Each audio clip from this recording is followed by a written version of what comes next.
네, 반장들 반가워요. 별일 없죠? 표정들이 좋네요. 오늘은 째려보지 마요. 10월 24일 정치부회 시작합니다. 최 반장, 어제 저희 회의 끝난 직후에 임종원 법원행정처 전 차장에 대해서 구속영장이 청구됐잖아요.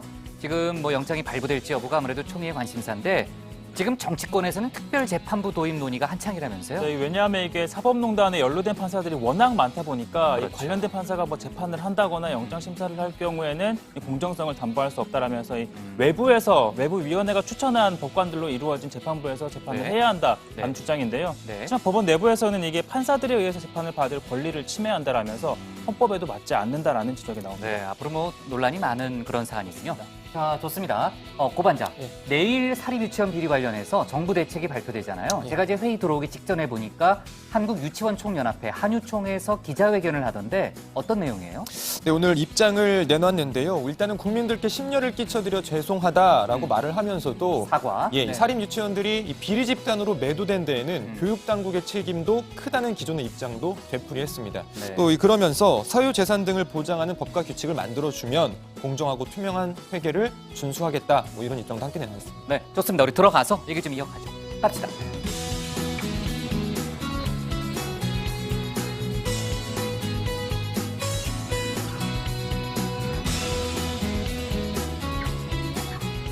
네, 반장들 자리에 앉았으면 정치부회를 시작하죠. 취약계층의 주거 복지를 강화하기 위해서 임대 보증금을 분할해 내거나, 그러니까 나눠서 내거나 아예 보증금이 없는 공공임대 등의 이제 새로운 형태의 임대주택이 도입이 됩니다. 또 낡은 고시원을 정부가 사서 리모델링한 다음에 임대로 공급하는 방안도 오늘 발표가 됐는데 국토교통부가 취약계층 및 고령자 주거지원 방안이라는 걸 오늘 발표했는데 거기에 포함된 내용입니다. 그런가 하면은 김동연 경제부총리는 유류세를 15% 내려서 서민과 자영업자의 부담을 약 2조 원 낮추겠다 이런 방안을 발표했고요. 오늘 또 고용 관련한 대책도 내놨는데 정부 정책 관련해서는 잠시 후에 신반장 발제 때 자세히 다뤄보는 걸로 하겠습니다. 속보로 들어온 몇 가지 화제성 있는 뉴스를 앞에서 좀 짚고 가자면요. 먼저 자신과 불륜설이 불거졌던 유명 블로거죠. 도도맘, 워낙 유명하니까 반장들도 잘 알 텐데 도도맘 김민아 씨의 남편이 낸 소송을 취하시키기 위해서 문서를 위조한 혐의로 기소됐던 강용석 변호사가 1심에서 실형을 선고받았습니다. 혐의는 사문서 위조 등인데요. 강 변호사가 징역 1년의 실형 선고를 받았고요. 아예 법정 구속이 됐습니다. 그러니까 구치소에 지금 이제 수감이 됐고요. 그 내용을 좀 더 얘기해 보자면은 도도맘 김민아 씨의 남편이 그러니까 2015년 1월이죠. 자신의 아내와 불륜을 저질렀다면서 강 변호사에게 손해배상금 1억 원을 청구하는 그런 소송을 냈죠. 그런데 강 변호사가 이 소송을 취하하기 위해서 도도맘 김 씨하고 공모해서 남편 명의로 된 인감증명 위임장을 위조하고 또 소송 취하서에 남편 도장을 찍은 거예요. 그래서 법원에 제출을 했습니다. 김 씨도 같은 혐의로 기소가 돼가지고요. 징역 1년에 집행유예 2년형이 확정이 됐고 오늘은 이제 강 변호사에 대한 1심 선고가 내려진 겁니다.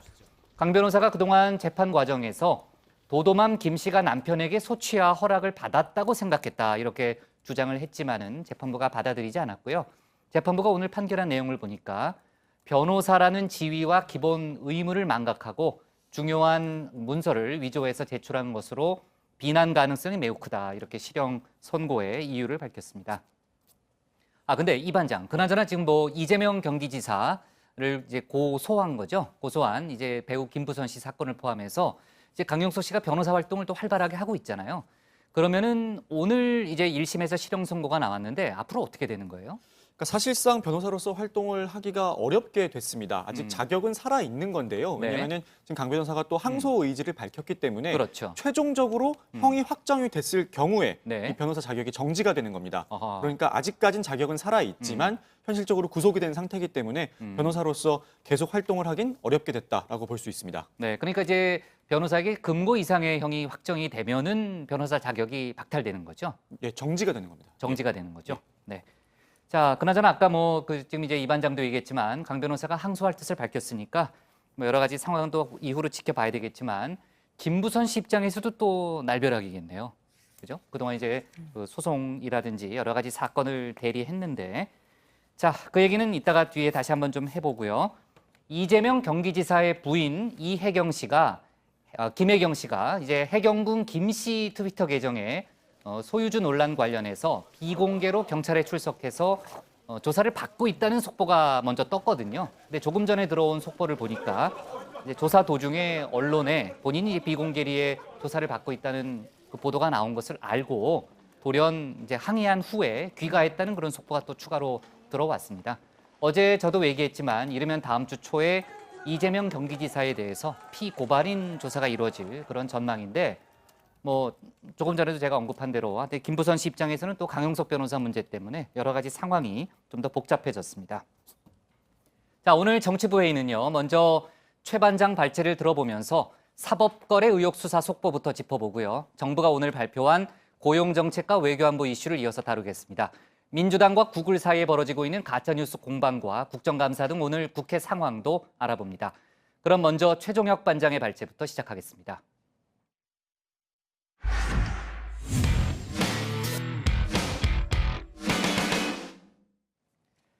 검찰이 어제 저녁 사법농단 의혹의 핵심 인물인 임종원 전 법원행정처 차장에 대해서 구속영장을 청구했습니다.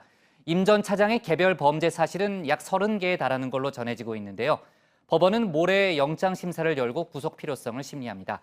지난 6월 말 사법농단 의혹 수사가 시작된 이래 1호 구속자가 될까요? 오늘 최 반장 발제에서는 사법농단 수사 속보를 자세하게 다뤄보겠습니다. 네, 예상대로 검찰은요, 임종원 전 차장에 대해 구속영장을 청구했습니다. 지난 6월 본격적인 수사에 착수한 지 넉 달 만이죠. 검찰이 임 전 차장의 영장에 기재한 범죄 사실은 약 30개입니다. 이 청구서는 책 한 권 분량에 달한다고 하는데요. 적용된 혐의를 살펴보면 직권남용 권리행사 방해, 위계에 의한 공무집행 방해 등등이 있습니다. 자, 임 전 차장, 외교부가 대법원에 제출할 일제 강제징용 사건에 대한 의견서 초안을 받은 뒤 대법원 입맛에 맞게 수정해서 되돌려줍니다. 그리고 임 전 차장의 지시를 받은 행정처 심의관이 외교부와 이메일을 주고받으며 재검토까지 했는데요. 이렇게 소위 엘리트 판사들의 감수를 거친 의견서가 대법원에 제출이 된 겁니다. 자, 당시 행정처는요, 또 정교조 법외노조 처분 소송에서 노동부 측 서류를 대신 써준 정황도 드러났습니다. 문건을 작성했던 심의관은 당시 재판이 진행 중인데 한쪽을 편드는 내용이라 무서웠다. 그런데 윗선 지시라 어쩔 수 없이 했다라고 진술한 것으로 전해지고 있습니다. 검찰은 행정처가 심의관의 인사권을 쥐고 있기 때문에 이 지시를 따르지 않으면 불이익이 예상됐던 만큼 강요죄 적용도 함께 검토하고 있습니다. 검찰은 또 허위 공문서 작성과 특가법상 국고손실 혐의도 함께 적용을 했습니다. 양승태 전 대법원장의 비자금을 조성하기 위해 전국 법원 공보관실 운영비 예산을 신청을 하고 또 가짜 서류를 만들어 증빙 처리를 했다는 건데요. 이와 관련해서는 횡령죄 적용을 검토하고 있습니다. 전후 사정을 떠나서 3억 5천여만 원 비자금으로 규정을 하고 수사를 하지 않습니까? 이게 뭐 횡령입니까? 배임입니까? 뭡니까? 기업이든 공무원 조직이든 간에 계정에 허위 증빙을 넣고 돈을 현금화시켜서 쓰면은 횡령으로 의율되는 경우들이 많습니다.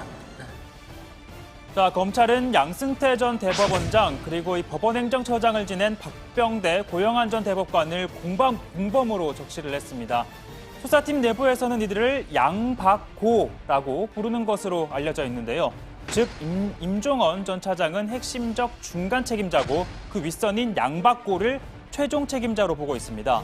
바로 이 양박고를 수사하기 위해서는 임 전 차장의 구속이 필수라는 게 검찰의 판단입니다.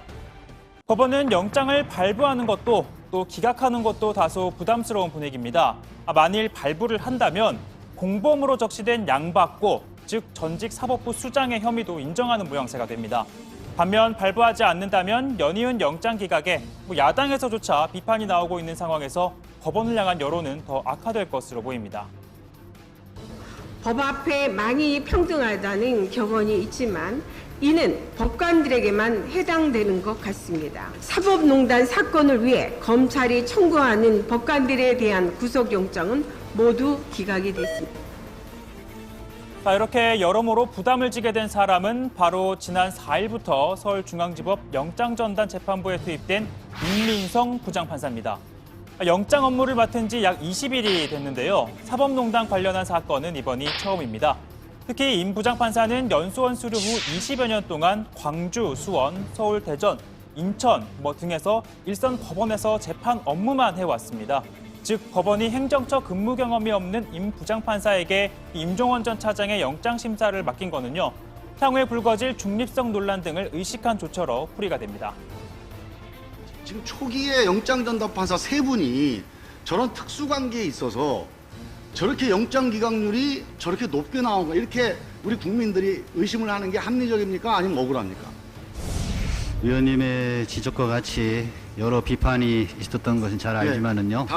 제가 구체적으로 말씀드리는 것은 적절치 않아 보입니다. 자, 만일 임종원 전 차장의 영장이 기각이 된다면 사법농단 재판만을 위한 특별재판부를 도입하자는 주장에는 탄력이 붙을 것으로 보입니다. 민주당 홍영표 원내대표, 사법농단 연루자에게 재판을 맡기는 건 고양이에게 생선을 맡기는 것이라면서 앞서 박주민 의원이 발의한 특별법 형태로 특별재판부 도입을 추진하겠다는 계획을 밝혔는데요. 일단 당사자인 법원은 부정적입니다. 제가 아는 바로는 특별재판부에 관련해서는 우연 논란이 있어서 신중하게 접근해야 될 것으로 생각하고 있습니다. 헌법의 규정과 또 법원 조직법 내에서 법원 내에서 형성되는 재판부라면 위헌 논란이 없다. 이건 그 국회 입법조사처의 의견인데 동의하십니까? 그에 대해서는 깊이 연구해보지 못해서. 자, 그런데 이 특별법 추진 과정에서 맞닥뜨릴 난관이 하나 있습니다. 국회 통과를 위해 가장 먼저 거쳐야 할 관문이죠. 바로 법사위입니다. 판사 출신인 여상규 위원장은 재판 거래는 있을 수 없다라는 입장이죠. 특히 평소 점잖고 온화한 성품을 보이다가도 법원을 비난하거나 심기를 불편하게 만들 때면 언제 그랬냐는 듯 표현해 마치 지킬 앤 하이드의 한 장면을 보여주기도 합니다.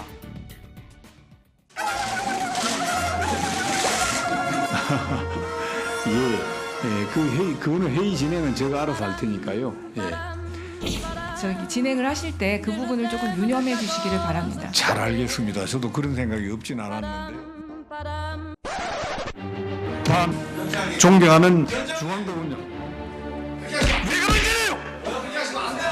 왜 안 돼? 잘못한 것을 지적하고 개인 의견을 얘기하는 게 그게 뭐가 잘못했어요? 의원장이 말이지 사회가 보면 되지. 이런 당신이 뭐 이게 지금 당신이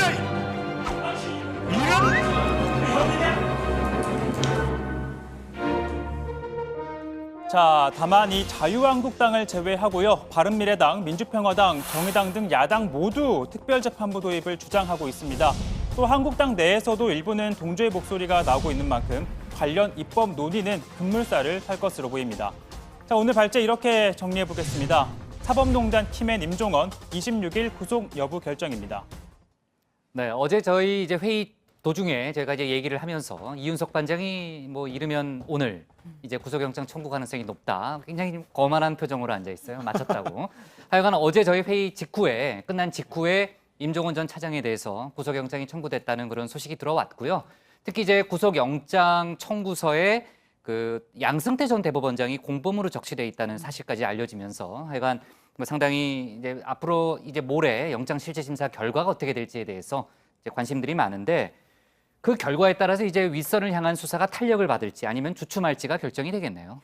그렇습니다. 이 검찰이 임 전 차장에 대해서 직권남용, 권리행사 방해 등 6가지 혐의를 적용했고 범죄 사실은 30여 개에 달합니다. 특히 법관 사찰이나 강제징용 재판 개입 등의 사실관계에 대해서는 이 대법원의 자체 진상조사에서도 드러난 만큼 임 전 차장의 구속 여부의 관건은 이 같은 사실관계가 직권남용에 해당하는지에 대한 법리 판단이 될 것으로 보입니다. 특히 검찰은 직권남용 혐의마다 양승태 전 대법원장, 박병대, 고영환 전 대법관, 이른바 양박고의 지시를 적시해서 공모관계임을 밝혔습니다. 이 검찰이 청구한 구속영장은 234쪽에 달하는데 법조계에선 사법농단 의혹을 총 망라한 백서라는 이야기도 나옵니다. 그러나 임 전 차장 측은 이 검찰이 4차례에 걸친 조사와 상관없이 언론을 통해 제기된 모든 의혹을 총망라해 기재했다며 법리적으로 다툴 여지가 많다고 생각한다고 밝혔습니다. 그러나 검찰은 임 전 차장이 조사 과정에서 혐의를 부인하는 데다가 이 수사가 시작되자 차명폰을 사용하는 등 증거를 인멸할 염려가 있다며 구속 수사가 필요하다는 입장입니다. 임 전 차장의 영장 심사는 26일 오전 10시 30분 임민성 부장판사의 심리로 열립니다. 네, 참고인이 많으면은 이제 뭐 수사 기록이 두터워질 수는 있지만은 구속영장 자체가 200페이지가 넘는 경우는 좀 못 본 것 같은데요. 아주 이례적이네요. 지금 민주당에서는 아까 이제 최반장 발제에서도 저희가 봤지만요. 공식적으로 특별재판부 도입을 추진하겠다는 입장을 밝혔습니다. 지금 법원 내부에서는 특별재판부가 위헌의 소지가 있다 이런 목소리를 내고 있는데 고 반장, 어떤 부분이 위헌이라는 거예요? 법원 주장은? 네, 헌법에 따르면요. 법원은 반드시 법관에 의해 판결이 이뤄져야 하고 법원 조직법 내 형성돼 있는 재판부에서 재판을 받아야 합니다. 그렇기 때문에 특정 사건만을 위해서 재판부를 별도로 구성할 경우 헌법에 어긋날 수 있다는 게 바로 법원의 주장인 법원의 거죠? 주장인 네. 건데요. 그러나 이 민주당에서는 특별재판부를 만들되 헌법과 법원 조직법에 따라서 법원 내부에 설치를 한다면 위헌 논란이 없다는 게 이 국회 입법조사처의 의견이라면서 위헌 논란을 해소할 수 있다는 입장입니다. 일단 이 특별재판부 도입은 여당이 공식화한 상황이고 앞서 이 바른미래당과 정의당 등에서도 당 차원에서 요구를 했습니다. 또 자유한국당 내에서도 검사 출신인 주광덕 의원이 동의하고 있습니다. 만약에 전임 대법원장이 몸통으로 지목돼서 포토라인에 선다면 그리고 사법 처리가 된다면 처장님을 비롯한 3천 명의 법관의 자괴감, 안타까움 이루 말할 수 없겠지요. 네. 그래서 저는 만약에 지금 수사로 인해서 법원에 기소가 된다면 국민 여론과 같이 특별재판부를 구성해서 객관적이고 중립적인 법관들로 특별재판부를 구성해야 된다고 생각합니다. 네, 제가 이제 뒤에 살펴보겠지만 지금 여야 간에 또 쟁점이 많잖아요. 그렇기 때문에 과연 특별재판부 도입 논의가 활발해질 수 있을지 모르겠는데 하여간 정치권에서는 찬성하는 여론이 많네요. 네, 이런 가운데요. 조국 청와대 민정수석이 소셜미디어를 통해서 또다시 사법농단 사건 관련해서 비판의 목소리를 내고 최 반장, 정치인들의 입법을 촉구하는 듯한 그런 메시지도 내놨다면서요? 네, 방금 말씀하신 특별재판부 도입 관련해서도 입장을 내놓은 셈인데요. 우선 국회를 향해서 이 특별재판부 도입 등 국회의 역할을 촉구하는 듯한 메시지를 내놨습니다. 어젯밤 조국 수석의 페이스북에 제도가 저절로 굴러가겠지 하는 것은 정치적 게으름뿐이다라는 이 조지 버나드 쇼의 말을 올렸습니다. 그리고 그 직전에는요, 임종원 전 차장에 대한 구속영장 청구 기사 그리고 민주당의 특별재판부 추진 기사를 함께 공유를 했더라고요. 그러니까 이 좀 맥락을 해석해 보면 사법개혁 등 제도는 저절로 굴러가는 게 아니니까 정치인들이 게으름을 피우지 말고 적극적으로 나서야 한다라는 취지로 해석을 해볼 수 있을 것 같습니다. 네, 조 수석은 지난 19일에 사법농단 사태의 주요 측면에 대해서 민정수석이 관심을 표명하는 것은 당연한 일이다라고 밝히기도 했습니다. 최근에 임 전 차장의 밤샘 조사를 비판한 강민구 서울고법 부장판사를 겨냥한 글을 올리기도 했었고 이후에 강 부장판사가 다시 조 수석을 겨냥해서 지위를 이용해 지위를 남용해 겁박하지 말라라고 맞받아치기도 했었죠. 이에 대해서 바른미래당 조 수석과 강 부장판사의 온라인 설전이 골성사납다라고 비판했습니다. 그러면서 조 수석의 권력이 헌법 위에 있는 것인가 수석 비서관이면 수석 비서관답게 행동하라라고 지적을 하기도 했습니다. 네, 자 주제를 좀 바꿔서요. 강서구 PC방 살인사건 관련해서 어제 저희가 청와대 국민청원 숫자가 100만 명을 곧 돌파할 거다 이런 얘기를 했는데 실제로 100만 명을 넘어섰고요. 역대 최대 기록이잖아요. 네, 그렇습니다. 청와대 김의겸 대변인도 청와대 청원에 대한 동의가 처음으로 100만 건을 넘어선 것에 대해서 국민들의 공감대가 대단히 높다는 점을 무겁게 받아들이고 청원에 대한 답변은 공식적으로 나갈 것이라고 밝혔습니다. 아시다시피 청원 내용은 우울증, 정신질환, 심신미약 등으로 처벌이 약해져서는 안 된다며 오히려 지금보다 더 강력하게 처벌해야 한다는 주장을 담고 있습니다. 청와대 인터넷 국민청원 제도가 도입된 이래로 단일 사건에 대해 100만 명이 넘는 청원자가 몰린 건 이번이 처음입니다. 그만큼 이번 사건에 함께 분노하고 있는 국민들이 많다는 의미겠죠. 아무래도 누구나 겪을 수 있는, 그러니까 내 주변에서 벌어진 강력 범죄다. 라는 점에서 아무래도 충격이 더 컸기 때문으로 보입니다. 게다가 피의자 김성수가 불친절해서 화가 나 범행을 저질렀다거나 이후 김 씨 측이 우울증 진단서를 제출한 게 알려지면서 이 시민들의 분노가 더 커졌다는 분석입니다. 네, 지금 이제 정신감정을 받고 있지만요. 다만 이제 최근 판례들을 보면은 법원이 심신미약을 쉽게 인정하지 않거나 또는 인정하더라도 감형에는 많은 영향을 미치지 않은 걸로 일단은 확인이 되고 있죠. 네, 최근 법원은 말씀하신 것처럼 심신미약에 따른 감형 판단에 신중한 입장인 것으로 보입니다. 대법원 판례는요. 정신적 장애가 있는 사람이라고 하더라도 범행 당시 정상적인 사물 변변 능력 그리고 행위 통제 능력이 있었다면 심신장애로 볼 수 없다라고 명시를 하고 있습니다. 그러니까 법원은 정신질환 자체보다 범행 당시 또 그리고 전후 상황에 주목을 하고 있는 건데요. 사실 이게 판결 통계는 없지만 최근 한 연구 결과에 따르면 2014년부터 16년까지 피고인의 심신장애가 쟁점이 된 사건은 1,597건입니다. 이 가운데 1심 재판부가 심신장애로 인정한 건은 305건으로요. 약 19%에 달합니다. 네, 그리고요, 이 심신장애로 인정이 되더라도 법원이 다 받아들이는 건 아닙니다. 예를 들어서 2015년 수원의 한 PC방에서 살인사건이 발생했는데 이 피의자에 대한 정신감정 결과 조현병이 있었던 것으로 확인이 됐지만 법원은 사물 변별 능력이 아예 없는 것은 아니라고 판단을 하고 무기징역을 선고했습니다. 즉 정신장애가 있다고 해도 범행 당시에 정상적인 판별 능력 또 통제 능력이 있다면 심신장애로 볼 수 없다는 게 법원의 일관된 판단입니다. 다만 2016년 강남역 살인사건 가해자가 이 정신질환을 이유로 감형된 사례에서 보듯이 관련법 조항을 구체적으로 규정할 필요가 있다는 지적이 나옵니다. 네, 이제 PC방 살인 사건 관련해서는 경찰이 추가 조사를 벌이고 있는데 지금 계획범죄 쪽에 무게를 많이 두고 있잖아요. 네, 속보를 좀 더 챙겨봐야 될 것 같고요. 또 다른 살인 사건입니다만 강서구 아파트 살인 사건이 또 있었잖아요. 그 피의자에 대해서는 경찰이 구속영장을 신청했죠? 네, 그렇습니다. 강서경찰서는 이혼한 전 아내를 흉기로 찔러 살해한 혐의로 김모 씨에 대한 구속영장을 신청했습니다. 김 씨는 이혼 과정에서 쌓인 감정 문제 등으로 전 아내를 살해했다라고 진술한 것으로 알려졌는데요. 이 체포된 김 씨는 심신미약을 주장하지는 않은 것으로 전해졌습니다. 그리고 이 피해자의 딸로 추정되는 인물이 가해자인 아버지에 대한 엄벌을 촉구하는 국민청원 게시글을 올리기도 했는데요. 청원인은 아빠는 절대 심신미약이 아니고 사회와 영원히 격리해야 하는 극악무도한 범죄자라면서 사형을 선고해달라고 청원했는데 현재 이 글은 약 7만 5천여 명의 동의를 받은 상황입니다. 네, 자 저희가 이제 사회부 회의는 아니지만 사회 관련 뉴스 몇 가지만 더 추가로 짚어볼게요. 가수 구하라 씨에게 함께 찍은 영상으로 협박한 혐의를 받고 있는 남자친구에 대해서 오늘 구속 여부가 확정이 되는 거죠? 네, 오늘 중 결정이 됩니다. 이 구하라 씨의 전 남자친구 최종범 씨가 오늘 영장실질심사에 출석을 했습니다. 이 심경을 묻는 취재진의 질문에 성실히 대답하겠다라고 말을 했는데요. 이 최 씨의 구속 전 피의자 신문은 이연학 영장전담 부장판사 심리로 진행이 되고 있고요. 오늘 중 구속 여부를 결정할 것으로 보입니다. 이 최 씨는 협박, 상해, 강요 등의 혐의를 받고 있는 상태인데요. 이 구하라 씨는 지난달 성폭력처벌법 등의 혐의로 추가 고소를 하기도 했습니다. 당초 이 사건은 최 씨가 구하라 씨에게 폭행을 당했다고 경찰에 신고하면서 알려졌지만 이후 최 씨가 사생활이 담긴 영상을 전송했다는 게 알려지면서 이른바 리벤지 포르노 사건으로 번진 상태입니다. 네. 자, 그리고요. 알몸남 사건으로 충격을 불러일으켰던 동덕여대가요. 지금 이제 논란이 계속 커지는 상황에서 소위 금남의 영역을 새롭게 규정을 할 계획이라면서요? 네, 20대 남성이 빈 강의실 등에서 나체 상태의 사진과 영상을 촬영해서 온라인에 올려 논란이 된 이 알몸남 사태 이후에 동덕여대가 안전한 동덕이라는 표를 내걸고 오는 29일부터 남성 외부인의 학교 출입을 통제하기로 했다고 밝혔습니다. 학교 관계자에 따르면 정문과 후문 등 차량과 사람이 오가는 통로에 경비 인력을 배치하고 신분이 확인된 남성만 교내로 출입하게 할 방침입니다.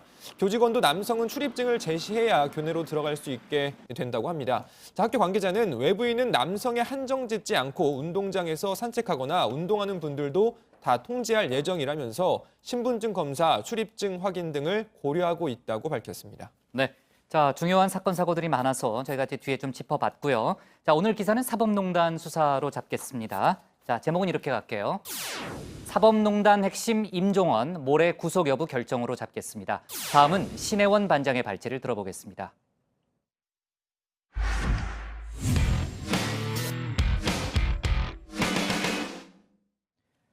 정부가 오늘 고용위기 등 최근의 경제 상황을 개선하기 위한 대책을 발표했습니다. 유류세를 한시적으로 15% 내리고 정부 부처와 공공기관의 단기 일자리 5만 9천 개를 만들 예정입니다. 발표 전부터 야당을 중심으로 가짜 일자리, 미봉책이란 비판이 일었는데 정부는 안정된 일자리 창출을 위한 디딤돌이 될 거라고 반박했습니다. 오늘 청와대 발제에서는 정부의 일자리 대책 또 외교안보 소식을 함께 짚어보겠습니다. 청년 실업 문제는 우리 사회 청년들이 겪는 모든 불행과 고통의 근원입니다. 정부가 발표하는 대책이 그야말로 특단의 대책이 되길 기대합니다.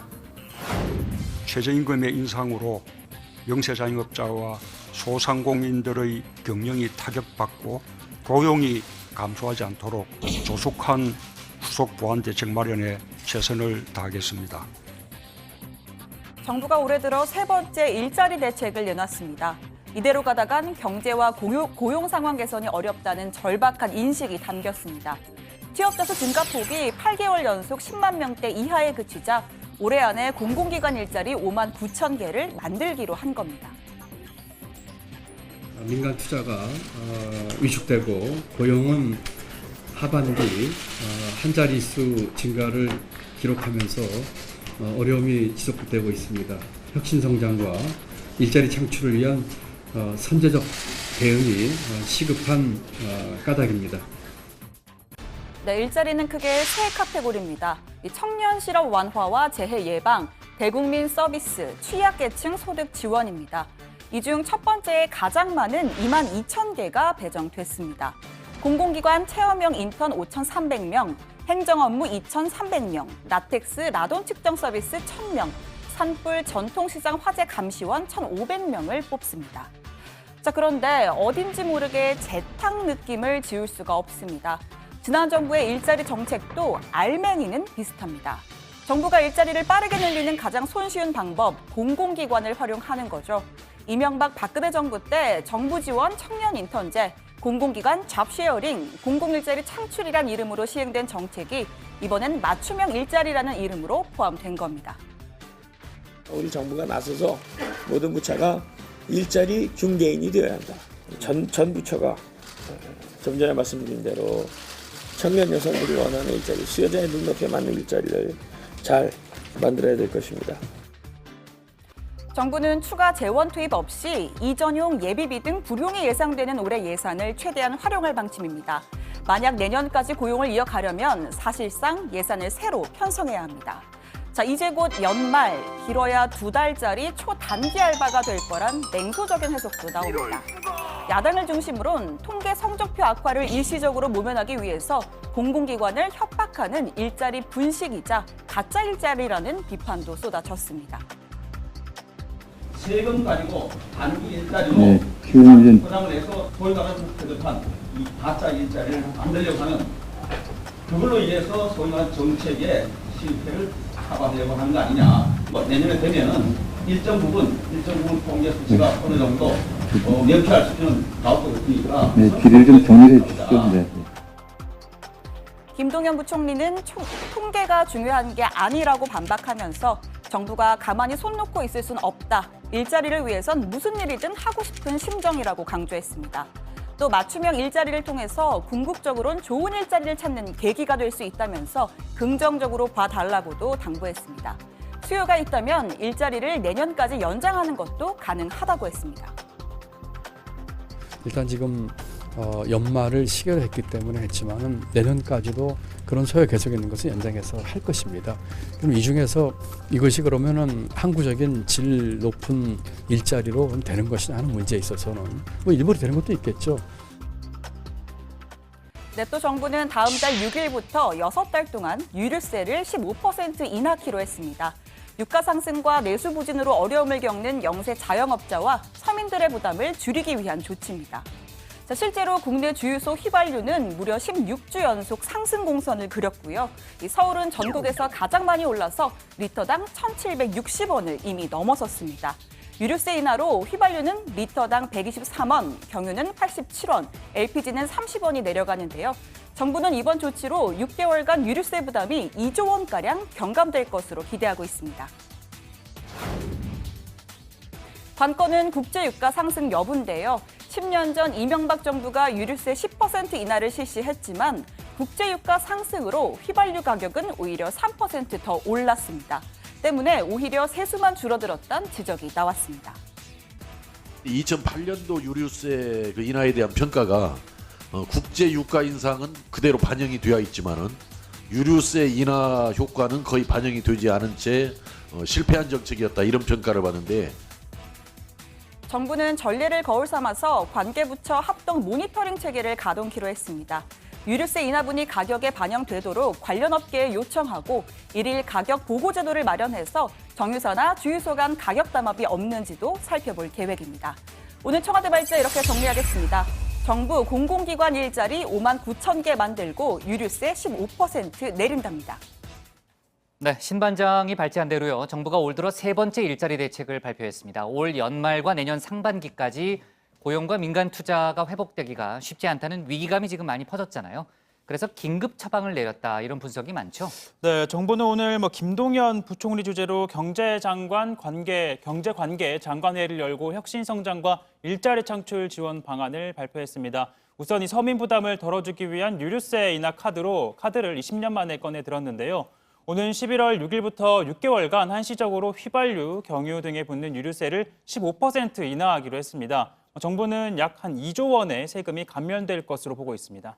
하지만 이 카드가 경제 활성화에 얼마나 기여를 할 수 있을지는 미지수란 지적이 많습니다. 이 자영업자나 가게 전반에 걸쳐 비용을 줄이는 효과가 확실히 있긴 하겠지만, 이 문제는 국제 유가가 지금처럼 계속 상승 추세를 탈 경우엔 실질적인 효과가 낮을 수 있다라는 지적이 나오고 있는 겁니다. 실제 2008년 이명박 정부가 이 유류세 10% 인하를 실시했을 때도 당시 이제 휘발유와 경유가가 결과적으로 이 국제 유가가 상승하면서 큰 효과를 보지 못했다라는 지적이 있었습니다.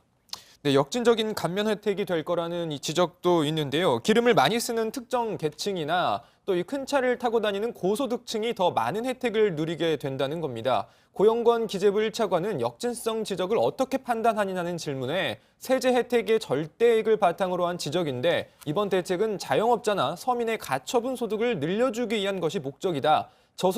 저소득자일수록 가처분 소득이 늘어나는 효과가 더 크다라고 설명했습니다. 지금 정부가 이제 시급한 일자리 대책으로 정부 부처와 공공기관의 단기 일자리 5만 9천 개를 만들기로 했잖아요. 그만큼 이제 시급하다라는 판단을 한 건데, 아까 신 반장이 지적한 대로요, 어디선가 본 듯한 대책이다, 이런 목소리는 나오고 있잖아요. 일단 정부가 발표한 게 크게 세 가지인데요. 먼저 이 청년 실업 완화, 그리고 재해 예방 등 지원에 시급한 일자리가 있고요. 그리고 두 번째, 대국민 서비스 제고에 기여할 수 있는 일자리가 있습니다. 그리고 세 번째로 어르신, 실직자, 저소득층 등 취약계층 소득 지원 일자리, 이렇게 크게 세 가지 분야를 지원하기로 했는데요. 채용 기간과 시기는 확정 전입니다. 공공기관 체험형 인턴, 라텍스 생활 방사선 측정 서비스, 그리고 농한기 농촌 생활환경 정비와 국립대 에너지 절약 도우미 등 상당수가 단기 근로라는 측면이 있습니다. 네, 지금 이제 최 반장이 여러 가지 이제 열거를 했는데, 그 중에 국립대 에너지 절약 도우미라는 게 어떤 거예요? 이 업무가 세부적으로 어떤 업무를 하는 건지에 대한 공개를 하지 않았는데, 교실 불을 끄거나 에어컨이나 난방을 조절하는 업무가 포함되지 않을까 추측을 해봅니다. 사실 이런 일자리 이름들을 보면 일자리를 위한 일자리, 다소 억지로 만들어낸 것 같은 측면도 없지는 않다는 지적이 나옵니다. 사실 이런 건 비단 이번 정부만 받는 지적은 아니고요. 이명박 박근혜 정부에서도 공공기관을 활용한 잡쉐어링, 청년 해외 인턴 정책을 실시한 바가 있습니다. 그런데 또 흥미롭다고 할지 안타깝다고 할지 이번에는 여야가 완전 역할을 뒤바꿔서 서로를 비판하고 있는데요. 호영표, 김성태 원내대표 얘기 들어보시죠. 청와대가 기재부를 통해서 공기업과 공공기관을 압박해 급조하려는 단기 일자리가 참사적 수준의 고용 상황을 타개하는 데 근본적인 처방도 아닐 뿐더러 오히려 국민 생활과 민생 경제에 미치는 해악이 더 크다는 판단하에 은발의 오줌누기식의 정부 대책의 문제점을 분명히 짚어갈 것이라는 말씀을 드립니다. 지난 10년간 이명박 박근혜 정부도 총 20차례에 걸쳐 청년 및 취약계층 일자리 지원 대책을 발표한 바 있습니다. 이 가운데 대부분이 정부 예산이나 공공기관을 활용한 대책들입니다. 보수 야당의 주장대로라면 지난 10년 보수 정권도 가짜 일자리를 만드는 데 세금을 퍼부었다는 이야기와 다를 바 없습니다. 네, 민주당의 이런 대응은 그동안 경제지표 악화가 보수 정권 9년의 적폐라고 주장하던 것과는 확연히 다른 모습이죠. 적폐청산을 외치다가 지금은 전 정권 때도 하던 것이다 라면서 정당성을 주장하고 있는 셈이라서 책임의식이 결여된 태도라는 지적도 나옵니다. 반대로 자유한국당에 대해서도 집권 당시에는 고용위기를 타개할 획기적인 해법인 양 지지를 해놓고 이제 와서 가짜 일자리로 매도하고 있다는 비판도 제기됐습니다. 네. 자, 어제 저희가 간단히 이제 속보로는 얘기했는데 김동연 부총리가 주 52시간 근무제를 현장의 실태에 맞게 보완하기 위한 탄력 근무제 확대 방침을 오늘 또 추가로 시사를 했죠. 지난 7월 주 52시간 근무제가 시행된 이후에 이제 정부가 이런 식으로 보완책을 마련하고 있는 건 처음입니다. 현재 재개된 주 52시간 근무제 시행에 따른 혼란을 줄이기 위해 적용 기간을 6개월 또는 1년으로 늘려달라고 요구하고 있는데요. 김 부총리는 현행 최대 3개월에서 늘리는 방향으로 관계부처와 협의 중이라면서 이 유연성이나 노동법 문제와 조화가 되도록 신경 쓰겠다고 밝혔습니다. 또 정부는 노동계에서 폐지 요구가 거센 포괄임금제 가이드라인을 관련 조사가 끝나는 대로 연내 발표할 것으로 예측을 했습니다. 이 포괄임금제는 연장 야간수당 등 시간 외 근무수당을 급여의 일괄 포함해서 지급하는 제도입니다.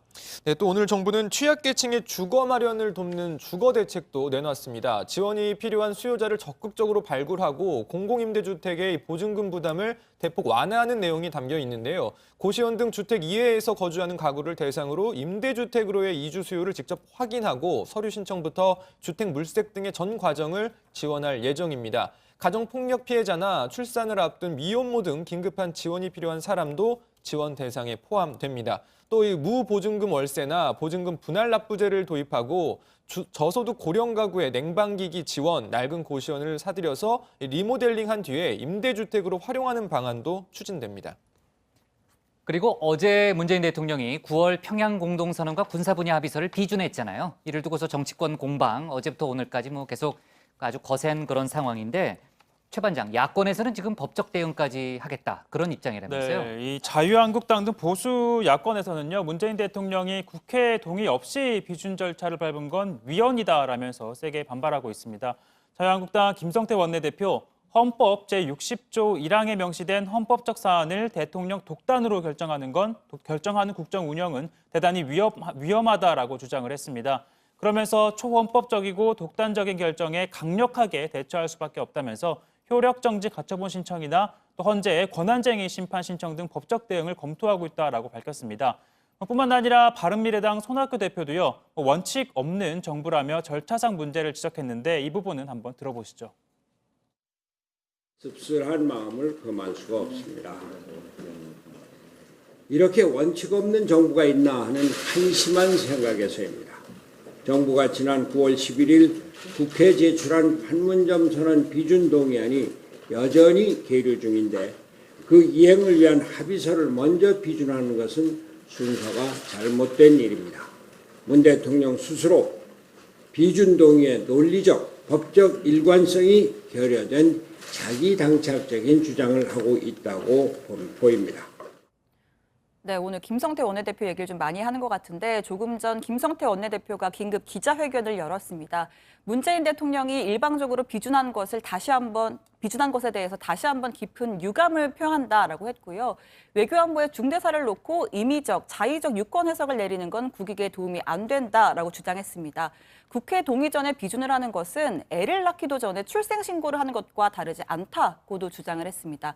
또 헌법적 절차를 무시한 위헌적 행위라면서 국회 패싱, 국민 우롱 무시행위라고 주장을 했고요. 청와대가 판문점 선언 국회 비준 동의를 요구한 것부터가 이미 북한과 관계를 국가 간 관계에 준하는 것으로 스스로 인정한 것이라고도 주장했습니다. 한국당 의원들은 국무회의 의결에 대한 효력정지 가처분 신청서를 들고 사진을 찍기도 했습니다. 네, 청와대도 입장을 냈잖아요. 지금 이제 자유한국당 김성태 원내대표의 조금 전 기자회견 얘기도 했지만은 자유한국당이 위헌 주장을 많이 하고 있는데 그 발상 자체가 위헌이다라는 게 이제 청와대 반박 내용이었는데 구체적으로 이반적인 설명을 좀 해볼래요? 네, 청와대 김의겸 대변인이 반박을 했습니다. 이 자유한국당의 주장은 근본적 법리 오해에서 비롯된 것이라고 말을 했습니다. 이 한국당이 근거로 든 헌법 60조는 국회의 동의가 필요한 조약의 요건에 대해 이야기하고 있다면서 여기에서 말하는 조약의 주체는 국가다. 하지만 북한은 헌법과 우리 법률 체계에서 국가가 아니라고 말했습니다. 따라서 북한과 맺은 합의나 약속은 조약이 아니기에 헌법이 적용될 수 없고 위헌이라는 말 자체가 성립되지 않는다고 말한 겁니다. 그러면서 위헌이라고 하는 주장 그 자체가 오히려 위헌적 발상이라고 강조하기도 했습니다. 네, 김의겸 대변인 아주 구체적으로 설명을 했군요. 근데 자유한국당 주장처럼요, 권한쟁의 심판을 신청할 수는 있는 문제예요? 보니까요, 우선 이 심판 신청 자격을 보면 청구 주체가 국가기관이어야 해서 국회로는 가능하지만 개별 국회의원이나 특정 정당은 불가능합니다. 그래서 이 한국당 명의로는 할 수가 없을 것 같고 여야의 동의를 얻어서 국회의 이름으로는 가능해 보입니다. 아니 그러면 고반장, 지금 이제 고반장 설명대로라면은 사실상 청구가 어려운 거 아니에요? 지금 이제 정치권 상황을 봤을 때 아니에요? 그건 이제 아마 심판장이 설명해 줄 것 같은데요. 그래요? 예. 좋습니다.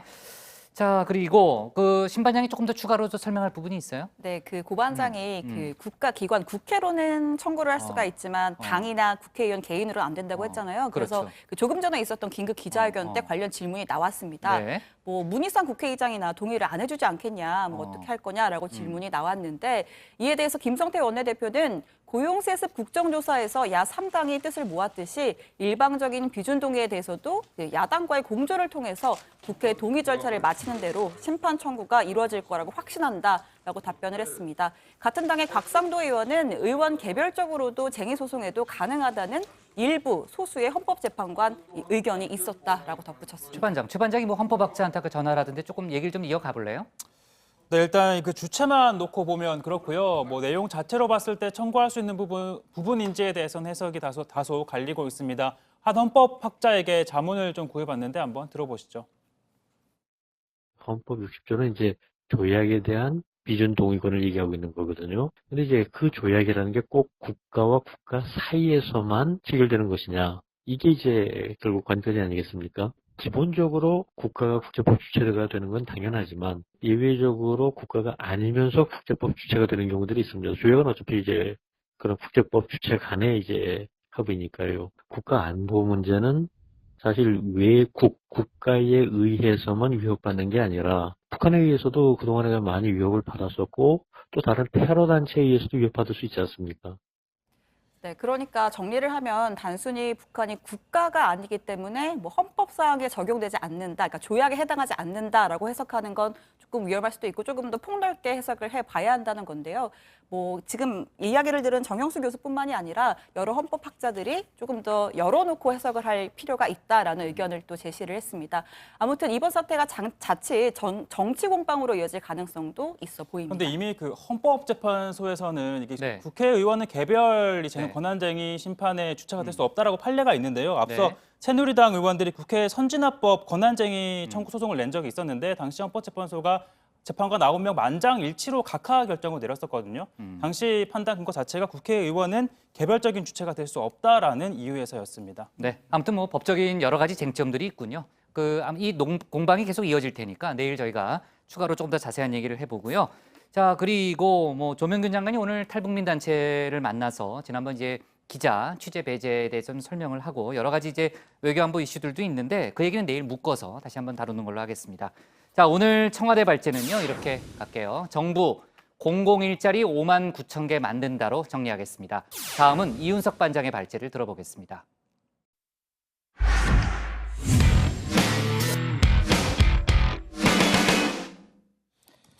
어제 저희가 속보로 간단히 언급을 했는데요. 더불어민주당이 구글 유튜브 측에 특정 동영상 104개를 삭제해달라고 요청했다가 거절을 당했습니다. 이런 가운데 민주당은 이른바 가짜뉴스 방지법을 본격 추진하겠다라는 입장도 내놨는데 오늘 이 반장 발제에서는 관련 뉴스를 자세하게 짚어보겠습니다. 국회반장의 발제를 시작합니다. 오늘도 키워드를 잡아봤습니다. 진짜 같은 가짜, 가짜 같은 진짜입니다. 요즘 정부 여당이 강도 높게 추진하는 정책이 하나 있습니다. 이른바 가짜뉴스 방지법인데요. 허위 조작 정보를 없애겠다는 겁니다. 이달 초 이낙연 국무총리가 직접 강조하기도 했습니다. 잠깐 보시죠. 가짜뉴스는 표현의 자유 뒤에 숨은 사회의 공적입니다. 가짜뉴스는 개인의 인격을 침해하고 사회의 불신과 혼란을 야기하는 공동체 파괴범입니다. 더는 묵과할 수 없습니다. 기존의 태세로는 통제하기에 부족합니다. 검찰과 경찰은 유관기관 공동 대응 체계를 구축해서 가짜 뉴스를 신속히 수사하고 불법은 엄정히 처벌하시기 바랍니다. 이후 범정부 차원에서 대응책 마련에 돌입했습니다. 특히 여당인 더불어민주당은 가짜뉴스 대책특별위원회를 만들고 입법 추진에 나섰죠. 다만 지금은 특위의 이름이 바뀌었는데요. 허위 조작 정보 대책특위로 이름을 바꾼 겁니다. 당초 가짜뉴스라는 용어를 사용해 왔는데 여기엔 단순 오보나 풍자 같은 것도 섞여 있어서 문제라는 학계와 시민단체의 의견을 반영해 앞으로는 허위 조작 정보로 부르기로 한 겁니다. 자, 이 특위의 위원장 바로 언론인 출신이죠. 박광온 의원입니다. 이 박 의원은 얼마 전 구글 유튜브를 찾아가 광주 5.18 민주화 운동에 북한군이 개입했다는 등의 허위 정보를 담은 콘텐츠 등 모두 104건을 삭제해달라고 요청했습니다. 하지만 거절당했습니다.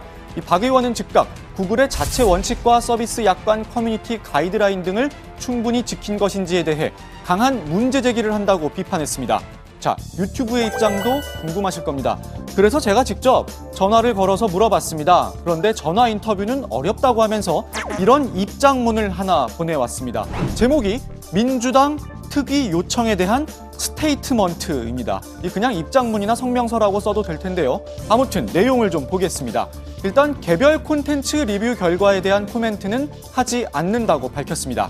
그러면서 구글은 사용자들에게 보다 정확한 정보를 전달하기 위해 공신력 있는 뉴스가 더 잘 노출될 수 있도록 알고리즘을 변경하는 등 노력하고 있다면서 유튜브 커뮤니티 가이드라인 집행 내용은 이 투명성 보고서에서 볼 수 있고 정부의 콘텐츠 삭제 요청도 주기적으로 업데이트하고 있다고 설명했습니다. 정리하면 상세한 내용을 공개할 수는 없지만 정부의 지시를 잘 따르고 있다는 취지로 해석됩니다. 그러나 민주당은 이대로는 안 된다는 입장입니다. 더 강력하게 대응해 나가겠다는 계획인데요. 이 박 의원은 이미 관련법도 발의한 상태입니다. 허위 조작 정보 유통 방지에 관한 법률입니다. 이 허위 조작 정보의 생산은 물론 유통까지 엄중히 책임을 묻겠다는 취지입니다. 이 박 의원의 얘기를 직접 들어봤습니다.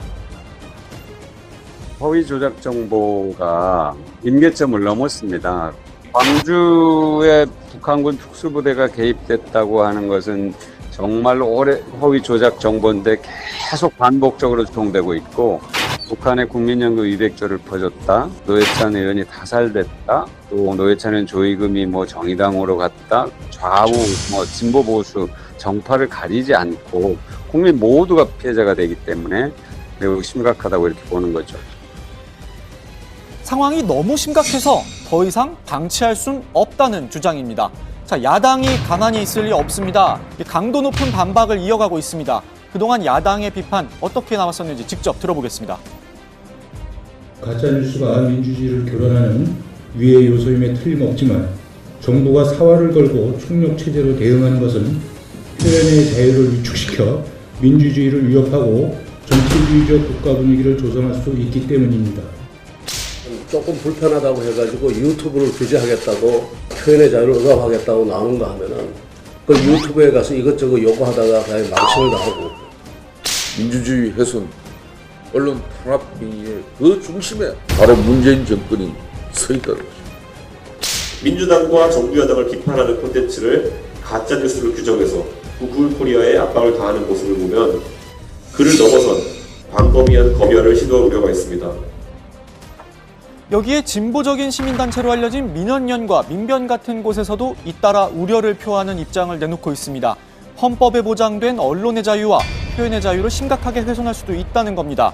자, 박광온 의원에게 야당과 시민단체의 비판에 대해선 어떻게 생각하는지도 직접 물어봤습니다. 허위 조작 정보는 명백하게 개인의 명예를 훼손하거나 공공의 질서를 교란하거나 하는 내용들이어서 그거는 표현의 자유 범위에서 훨씬 벗어나는 일종의 범죄 유형입니다. 일부 우려는 이해는 하지만 저희들이 충분히 그런 표현의 자유를 건강하게 지키기 위해서 오히려 이 허위 조작 정보를 걸러내야 된다. 상대를 허위 조작 정보로 공격하거나 모욕하거나 명예훼손하는 것은 표현의 자유가 아니고 그건 이미 폭력이나 범죄라는 거죠. 이쯤에서 국민 여론이 어떤지도 궁금하실 겁니다. 최근 한국사회여론연구소가 실시한 여론조사 결과를 하나 보겠습니다. 이 가짜뉴스 문제가 우리 사회에 얼마나 심각한 문제라고 생각하느냐라고 물었는데요. 전체 응답자의 90.9%가 심각하다고 답했고 7.1%가 심각하지 않다고 답했습니다. 또 이낙연 국무총리의 엄중 대응 방침에 대해선 응답자의 81.2%가 공감한다고 밝혔고 공감하지 않는다는 의견은 15.3%였습니다. 표현의 자유를 침해하거나 보수 농객을 탄압한다는 주장에 대한 의견은 어떨까요? 공감하지 않는다가 59.6%였고 공감한다가 35.5%였습니다. 일단 여론조사 결과는 정부 여당에 더 유리한 셈입니다. 이번 여론조사는 지난 19일부터 이틀 동안 전국 만 19세 이상 성인 남녀 1,010명을 대상으로 유무선 전화면접 조사 방식으로 실시했고 표본 오차는 95% 신뢰 수준에서 플러스 마이너스 3.1%포인트, 응답률은 10.1%였습니다.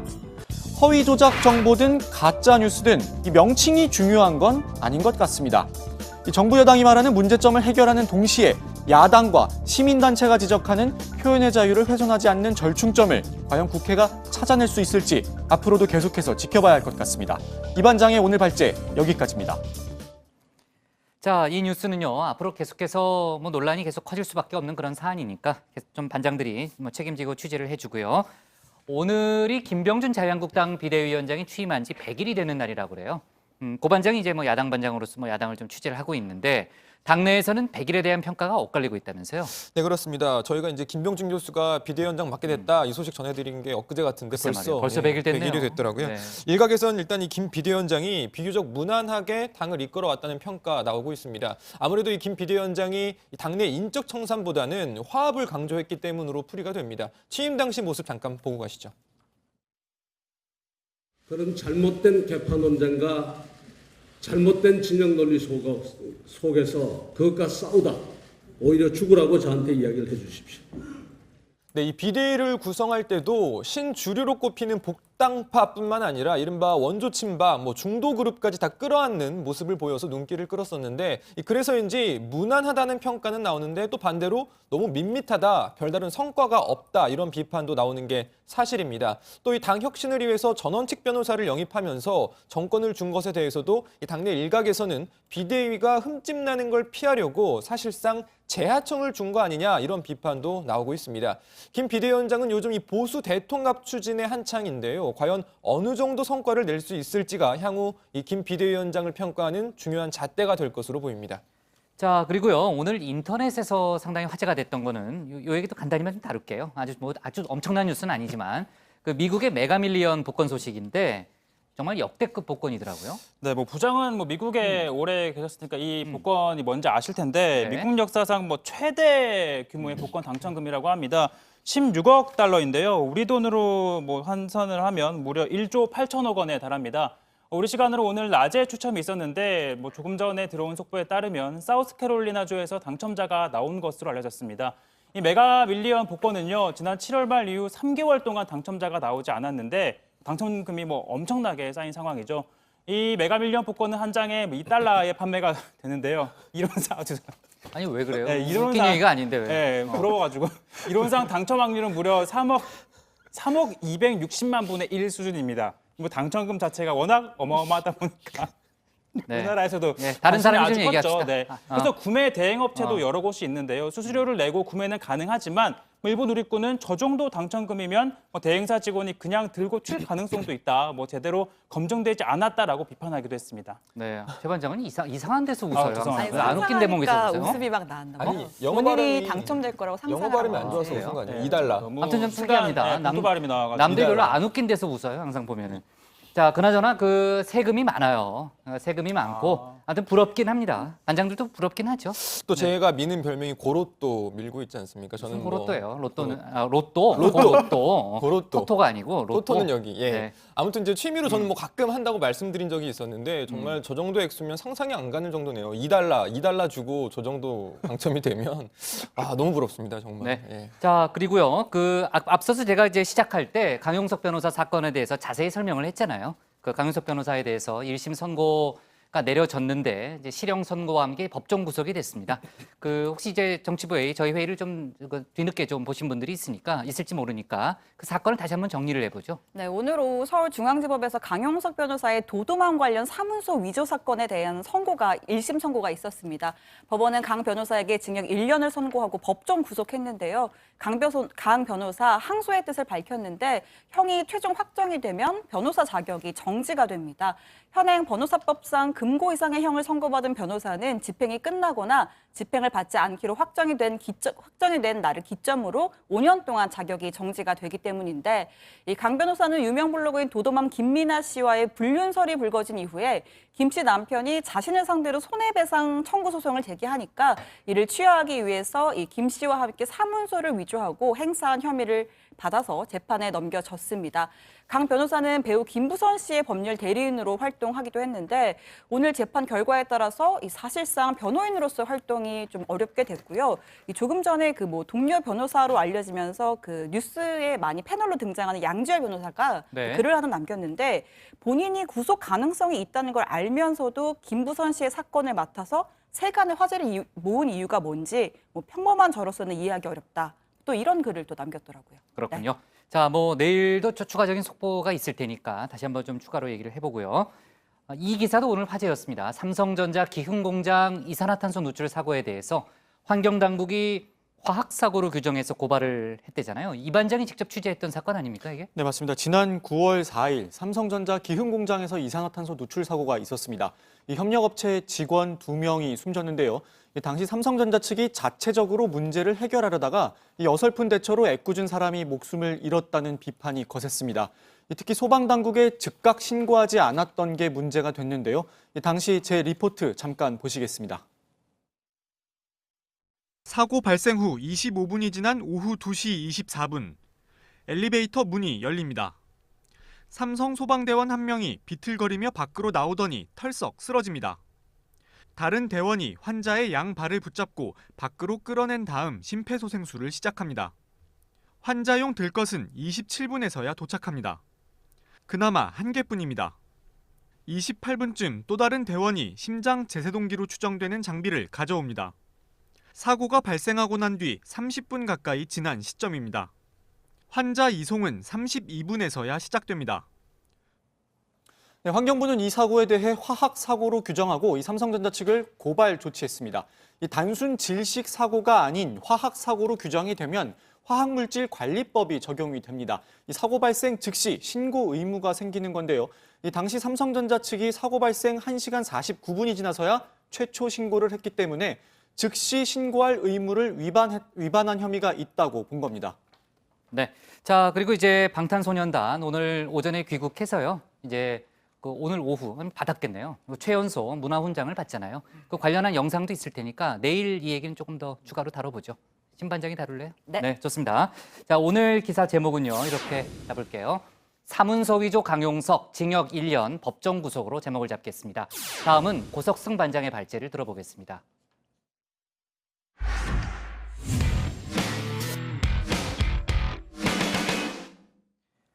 오늘 국회에서는 우여곡절 끝에 출범한 정치개혁특별위원회 정개특위의 첫 회의가 열렸습니다. 지난 7월 후반기 원구성 협상 당시 여야 원내대표가 정개특위 구성에 합의한 지 3개월여 만이죠. 오늘 고 반장 발제에서는 관련 내용을 포함한 정치권 상황을 자세하게 짚어보겠습니다. 네, 말 그대로 우여곡절이 참 많았습니다. 국회 정치개혁특별위원회, 줄여서 정개특위라고들 부르는데요. 정개특위 구성에 여야가 합의한 게 지난 7월 초입니다. 그로부터 3달 넘게 지난 오늘 드디어 첫 회의가 열렸습니다. 갑론을박 있었지만 결국 예정대로 위원장은 정의당 심상정 의원이 맡게 됐습니다. 심상정 위원장의 첫 회의 첫 발언 듣고 가시죠. 우리 위원회에 부여된 사명은 분명합니다. 무엇보다도 선거제도 개혁을 통해서 5,163만 5,256명의 국민들을 골고루 대변하는 민심 그대로의 국회를 만들어서 성숙한 대의민주주의로 나아갈 수 있는 초석을 놓는 것입니다. 존경하는 위원님들과 함께 반드시 선거제도 개혁을 이루어서 정치개혁을 열망하는 국민들의 뜻에 부응하고자 합니다.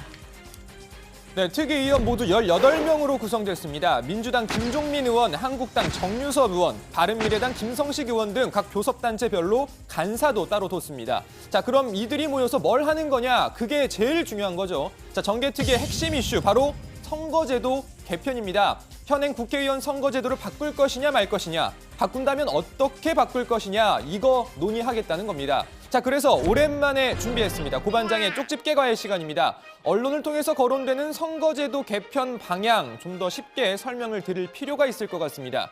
지금 거론되고 있는 방안 바로 연동형 비례대표제와 중대선거구제입니다. 지금부터 천천히 설명드리죠. 자, 현행 선거제도부터 잠깐 보시겠습니다. 서울시 다정구에 사는 최 반장. 국회의원 선거 투표를 하러 이렇게 나왔는데, 자, 그리고 다정구 지역구 의원을 뽑은 뒤에 좋아하는 정당에도 이렇게 따로 투표를 합니다. 이게 현행 선거제도입니다. 소선거구제로 지역구 의원을 따로 뽑고 정당 명부식 비례대표제로 정당 득표율에 따라 별도의 비례대표 의원을 따로 선출하는 거죠.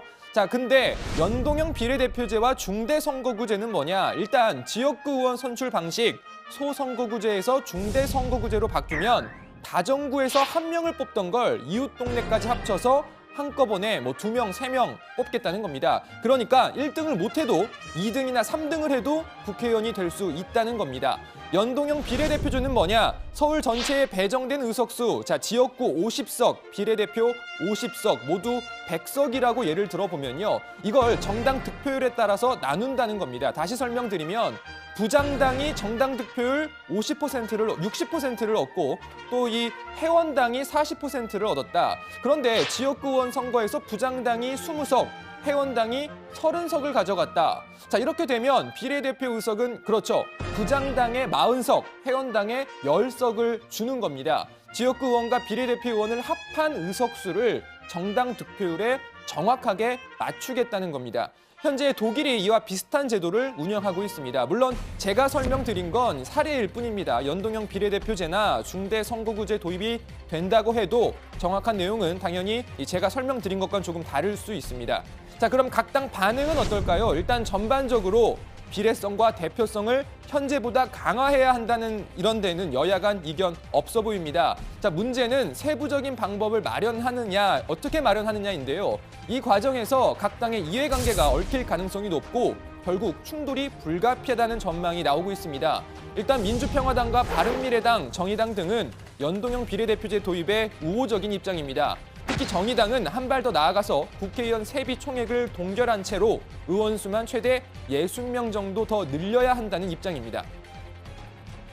실제로 우리나라 국회의원 숫자가 국민 한 17만 명당 1명 정도로 이렇게 선출되게 돼 있습니다. 네네. 그런데 OECD 평균은 9만여 명 정도의 1명이거든요. 그렇기 때문에 국회의원 숫자가 많다라고 하는 것도 또 사실이 좀 아니고 네. 이 불신을 극복하기 위해서 그러면 선제적으로 세비 동결뿐만 아니라 진짜 선거제도가 개혁되려면 뭐 반값 세비라도 할 수 있겠다 이런 의지들을. 자, 민주당과 한국당 두 거대 정당은 아직 공식적인 입장은 따로 내놓지 않고 있습니다. 민주당은 일단 비례성 강화 원칙에는 동의하는 분위기이지만 구체적인 방법은 추후 의견을 모아봐야 한다는 입장입니다.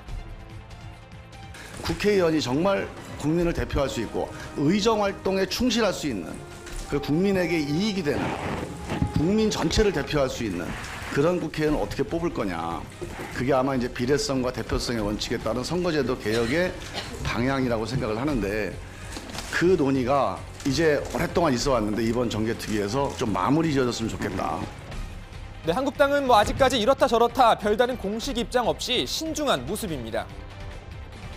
선거 제도라든지 선거 연령이라든지 이런 것들이 어떤 것을 택하든 장단점이 있기 마련입니다. 그래서 지금 우리 실정에 맞는 선거 제도가 무엇이냐 하는 것을 우리가 고민하고 해서 같이 여야 간의 컨센서스를 만드는 과정이 이번에 있어가지고 그 분야의 컨센서스를 만드는데 여야가 같이 힘을 합쳐서 최선을 다했으면 좋겠습니다. 자, 민주당과 한국당, 물론 이 두 당 사이에도 온도 차이는 분명 있습니다만 어쨌든 중소정당들과 비교해서 두 당이 적극적인 반응을 보이지 않는 건 두 당에게 현행 제도도 딱히 불리하지 않기 때문이라는 분석이 많습니다. 확실한 지역적 기반을 가지고 있고 이미 전체 의석수 3분의 1 이상씩을 각각 차지하고 있기 때문에 중소정당들에 비해서 급할 게 없는 상황이라는 거죠. 자, 어찌됐든 우여곡절 끝에 특위가 가동된 만큼 보다 합리적이고 바람직한 선거제도 만들어주길 바라봅니다. 그런 의미에서 오늘 특위위원으로 참석한 기동민 의원의 발언이 인상 깊었습니다. 당론으로부터 자유로울 수 없겠지만 적어도 정치개혁 특위는 좀 발랄을 꿈꿨으면 좋겠습니다. 예. 당론 이 무시하고 마음대로 할 수는 없는 그런 구조이겠지만 적어도 정개특위 위원들이 만장일치로 합의한다면 저는 지도부를 구속할 수 있다고 생각합니다. 오로지 국민의 뜻만 보고 국민의 뜻이 제대로 반영될 수 있는 그런 구조가 되었으면 좋겠고요. 자, 오늘 국감 소식 잠깐 정리해 보겠습니다. 오늘 국정감사 일정 단출했습니다. 4개 상임위원회에서 이 국감이 있었는데요. 기재위는 인천세관과 인천공항 현장 시찰을 했고 보건복지위는 국립중앙의료원 등을 상대로 감사를 이어갔습니다. 그리고 환노위는 근로복지공단 등, 국토위는 또 코레일 등의 국감 일정을 진행했습니다. 이 중 오늘 뜨거웠던 국감 바로 코레일 국감이었습니다. 낙하산 인사 논란, 채용비리 의혹, 남북 철도 협력 등을 두고 공방이 이어졌습니다. 자세한 소식은 들어가서 전해드리겠습니다. 오늘 기사 제목 이렇게 정리하겠습니다. 우여곡절 끝 가동된 정개특위, 선거제도 개편 성공할까? 자, 오늘 국감 얘기를 좀 해볼게요. 오늘 국토교통위 얘기부터 해볼까요, 신반장? 네, 코레일 국감이 진행됐는데요. 이 야당 의원들로부터 코레일 사장 낙하산 인사가 아니냐라는 질의가 이어졌습니다. 바른미래당 이학재 의원은 개인적으로 오영식 코레일 사장이 능력 있다고 생각하지만 전문성이 없는 낙하산 인사라는 건 분명하다 이렇게 주장을 했습니다. 이에 대해서 오영식 사장, 낙하산 인사 관행이 가져오는 문제는 공감한다면서도 이분법적으로 나눠서 단정 짓지는 말아달라고 이야기를 했습니다. 이 과정에서 박근혜 정부 당시 오영식 사장이 낙하산 인사의 문제점을 지적하는 발언을 했던 인터뷰가 공개됐는데 오 사장이 이를 두고 웃으면서 인터뷰한 사람이 저였냐, 누군지 몰라도 말 잘한다고 생각했다라는 얘기를 해서 또 답변 태도를 두고 야당 의원들의 질타가 이어지기도 했고요. 오 사장은 뒤이은 답변에서 제 인터뷰를 틀지 몰랐다, 사과드린다, 기관장으로서 성실하게 국감을 받도록 최선을 다하겠다라고 해명했습니다. 네, 그리고 남북 철도 협력 관련한 이런 여야 의견차도 뚜렷하게 드러났는데요. 한국당 홍철호 의원은 북한의 비핵화가 완료되지도 않았는데 연도까지 특정해서 계획을 세운 것은 본말이 전도된 것이라면서 정부가 11월 말에서 12월 초 진행하기로 한 경의선과 동해선의 남북 철도 연결 착공식을 모두 비핵화 이유로 연기해야 한다고 주장했습니다.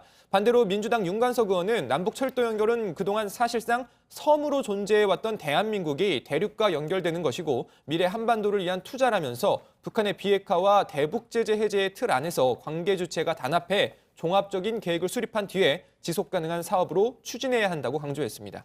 네, 오늘 환노위 국감에서는 특혜 채용 비리 논란이 있었고요. 그리고 서울교통공사 논란 관련해서 서울시가 입장을 내놨는데 간단히만 얘기하면은 대부분 명확한 실체가 없는 걸로 나타났고 무책임한 정치 공세에 대해서 깊은 유감을 표한다 이런 내용의 입장문을 서울시가 내놨습니다. 자, 채용 비리 논란 관련해서는 저희가 내일 아마 추가로 좀 다뤄야 될 거예요. 자, 오늘 기사는요 이렇게 잡겠습니다. 정개특위 출범, 선거제도 개편 논의 본격화로 제목을 잡겠습니다.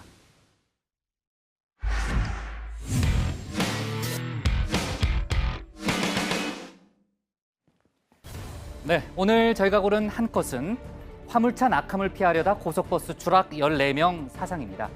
어제 천안 논산 고속도로를 달리던 화물차에서 1톤이 넘는 대형 포대가 떨어졌습니다. 21인승 고속버스가 이를 피하려다 5m 아래로 추락해서 1명이 숨지고 13명이 다쳤습니다. 이렇게 고속도로에서 화물차 적재물이 떨어져 발생한 교통사고가 지난해에만 43건에 달합니다.